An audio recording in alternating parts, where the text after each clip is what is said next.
So the learning strategy that works best for me is what I call deep work. So setting aside about 4 hours of my day without a phone nearby where I can focus entirely on the work at hand. And without having distractions, it really helps me get into the subject matter and not get distracted. Once I'm in that 4 hour block, I use the Pomodoro technique, and that really helps me get little breaks while I'm studying, keeps my brain fresh, keeps me energized. I would say that my favorite learning strategy is probably retrieval practice, which I believe is the practice of recalling specific information without the aid of supportive materials immediately present. So if I'm ever trying to define certain terms in class or recall the facts about a certain case study or just idea in general, I'll try to mentally go through it on my own or write it out on a piece of paper or make myself my own study guide without immediately looking at my notes or using flashcards. Because I think the thing with flashcards is they trick me into thinking that I know what I don't.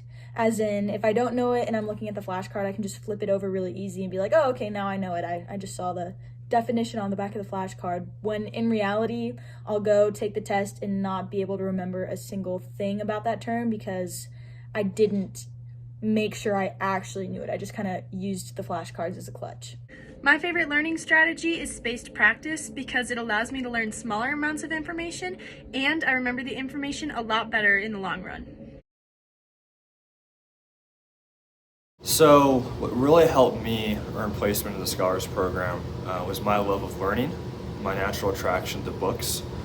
So as a dually, I was constantly reading and constantly holding myself accountable to do well in my classes.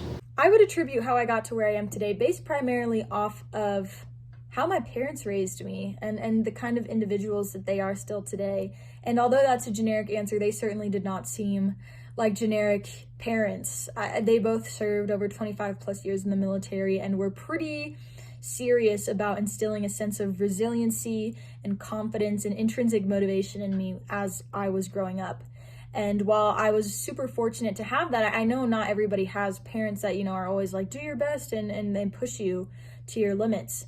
So I think another big part of that was also me learning on my own after each failure, how to push myself past a low point or push myself past a failure and get back up after I'd fallen down, because a lot of proving to myself what my capabilities are and proving to myself that I can push past what I even think my current capabilities are was realizing that failure is not the end, and it's not the end all be all of whatever task I'm trying to accomplish or whatever objective I'm trying to obtain. It's only, a new launching pad. So I think that sort of mentality when I'm approaching not even just academic success, but success in professional relationships, personal relationships, any aspect of my life, really, it's been, where am I at right now? Being honest with myself about where I want to be if I can get there, and just the hard work that I'm going to have to do to get there in general. I got to where I am as a scholar through a lot of dedication in my classes and a lot of class participation. Also, I really like school, so it was a program I was really interested in. So my advice to those who want to get into the Scholars Program is first and foremost to be disciplined and strive to get the highest grades. And secondly, and the way that I execute that is through deep work. So set aside time, you can put your phone away and just knock out that work you need to. For me, reading was the bridge to get in the Scholars Program. Classes like history, English, philosophy, I had a natural disposition towards, and I just really enjoyed the material. And so what I just struggled with was having discipline for chemistry, math, aero, and other classes. So hold yourself accountable and use your strengths where you can. My advice to anybody who wants to perhaps join the Scholars Program or who wants to really work on raising their grades would be to ask yourself why in the first place you want to do those things. Like, why do you want to be in the Scholars Program? Why do you want to raise your grades?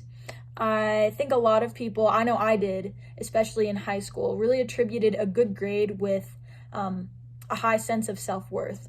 And in reality, if you've got a C in a class, that doesn't mean you're a bad student, and that doesn't mean you're a bad person in general. It just means maybe you need to switch your study habits, seek resources, that would be able to provide help for you. It's not about, if you don't understand something, you must not be smart. It's definitely not about that, because everybody at this school has the capability to learn something, to achieve something new, to work hard to get something. And so I think you need to be honest with yourself, and you need to recognize that you are capable of a lot more than you think.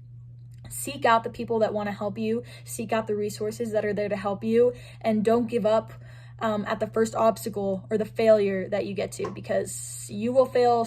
I failed so many times, and I still fail regularly.